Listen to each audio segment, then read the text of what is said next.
tragedies that have happened in the porn industry. In today's video, we're going to be going over serial killers who were addicted to porn and masturbation, and just overall how pornography messes up the mind and how it could lead to destructive behavior like this. Now, before we get into all this, I want to make things very, very clear. Does watching porn automatically make you a serial killer? No. But what I am saying is that pornography messes up the mind, and scientifically proven to rewire your brain to a point where you're not thinking the way that a normal human being should be thinking. Now you have perversion within your life. And guys, this happened to me. When I was addicted to porn and masturbation, I would be so lost in the addiction that I would watch porn in public places. I would do things that I would normally not do in a normal brain.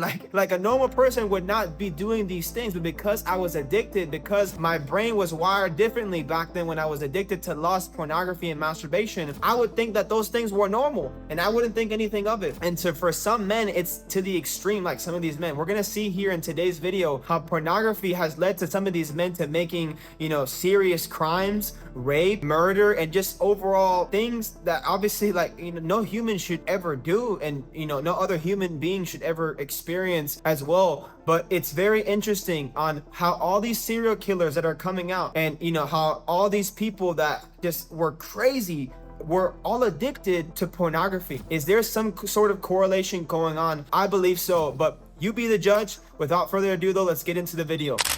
Ted Bundy, one of America's most brutal serial killers, admitted to his addiction to pornography and how it impacted his crimes. In an interview with Dr. James Dobson the night before his execution in 1989, Bundy said, "But as a young boy, and I mean a boy of 12, 13, certainly, that I encountered outside the home again, in the local grocery store, the local drugstore, the softcore pornography, what people call softcore. But as I think I explained to you last night, Dr. Dobson, in an anecdote, that as young boys do, we explored the back roads and sideways and byways of our neighborhood, and oftentimes people would dump the garbage and whatever they were cleaning out of their house, and from time to time we'd come across pornographic books of a harder nature than more graphic, you might say, more explicit nature than we would encounter, let's say, in your local grocery store.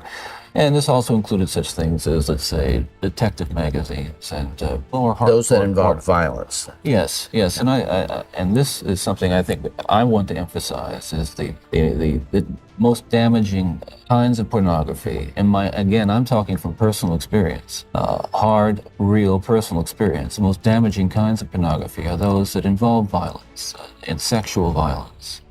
Because the wedding of those two forces, as I know only too well, brings about behavior that is just too terrible to describe. Now walk me through that. What was going on in your mind? Okay, before we go any further, I think it's important to me that people believe what I'm saying, to tell you that I'm not blaming pornography and not saying that it caused me to go out and do certain things. And I take full responsibility for whatever I've done and all the things that I've done. That's not the question here. The question and the issue is how this kind of literature contributed and helped mold and shape the kinds of violent behavior. It fueled your fantasies. Well, in the beginning, it fuels this kind of thought process. Then, at a certain time, it's instrumental in what I would say crystallizing it, making it into something which is almost like a separate entity inside. And at that point, you're at the verge, or I was at the verge of acting out on these kinds of thoughts. Now, I really want to understand that you had gone about as far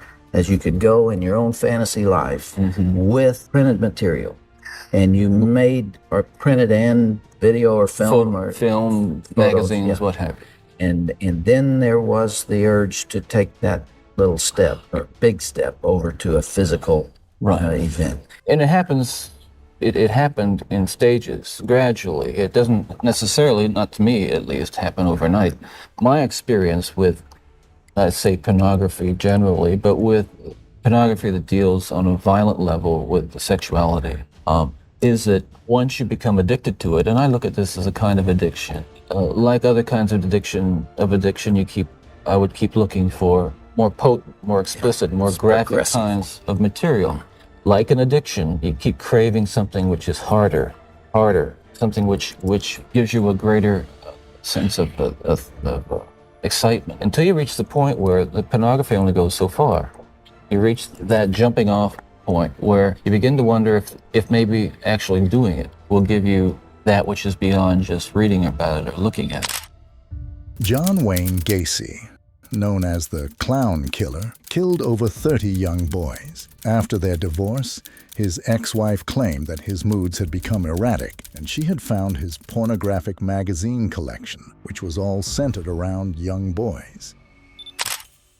Jeffrey Dahmer, also known as the Milwaukee Cannibal or the Milwaukee Monster, was an American serial killer and sex offender who killed and dismembered 17 males between 1978 and 1991. He realized that pornography contributed to the depersonalization of human beings. He said, "It's a process. It doesn't happen overnight when you depersonalize another person and view them as just an object for pleasure and not a living, breathing human being. It seems to make it easier to do things you shouldn't do." What were your fantasies about? They were sexual fantasies of control, power, complete dominance. They became reality. Was there pleasure in that fantasy? There was excitement, fear, pleasure, all mixed together.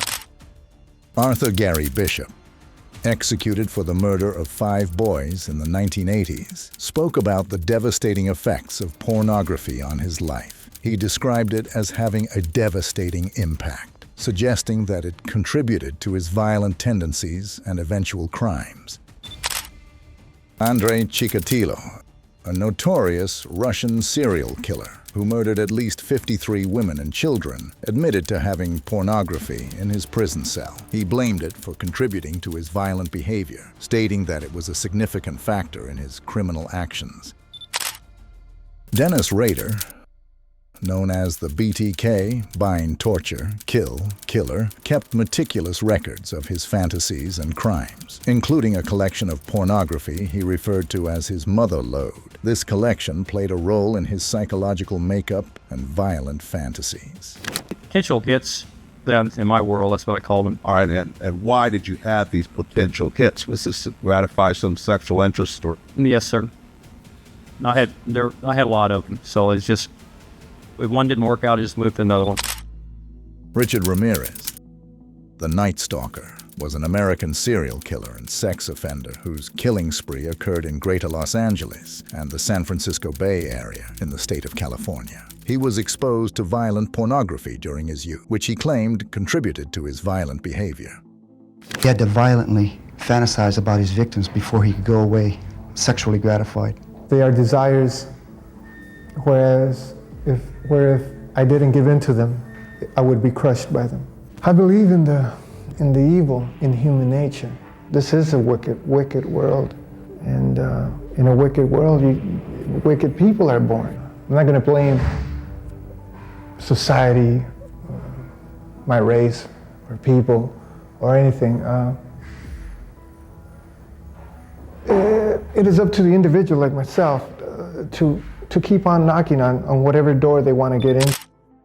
Edmund Kemper, an American serial killer convicted of murdering 7 women and 1 girl between May 1972 and April 1973. Years earlier, at the age of 15, Kemper had murdered his paternal grandparents. He has acknowledged the role of pornography in his life. He used it for erotic stimulation and admitted that it influenced his actions, which included the murder and necrophilia of multiple victims. David Berkowitz, killed over a dozen people in New York, was introduced to a lifestyle that included drug use and sadistic pornography through a cult. This exposure was part of the environment that fostered his violent actions. Lonnie Franklin Jr., known as the Grim Sleeper, had a penchant for both prostitutes and pornography. He would often take pornographic pictures of his victims before killing them, indicating a direct connection between his sexual interests and his criminal behavior. Ed Gein, known as the Butcher of Plainfield, was infamous for his gruesome murders and body snatching. He had a collection of anatomy books, horror novels, and pornographic magazines. Gein's fascination with these materials played a role in his psychological makeup and contributed to his violent acts, which inspired characters in various horror films. Ottis Toole, who was associated with Henry Lee Lucas and confessed to numerous murders, had a significant obsession with gay pornography. His early exposure to such materials is believed to have influenced his violent behavior, leading him to commit heinous acts, including murder. Gary Ridgway, who confessed to killing 71 women, admitted in interviews that he had a long-standing interest in pornography. He often sought out prostitutes, and his consumption of pornographic material is thought to have contributed to his dehumanization of his victims. Peter Sutcliffe, known as the Yorkshire Ripper, murdered 13 women in the late 1970s and early 1980s. He admitted to having a fascination with violent pornography, which he claimed influenced his perception of women and contributed to his violent tendencies. Robert Pickton, a Canadian serial killer who confessed to murdering at least 49 women, had a history of consuming pornography. His fascination with sexual violence is believed to have played a role in his criminal activities, particularly targeting vulnerable women.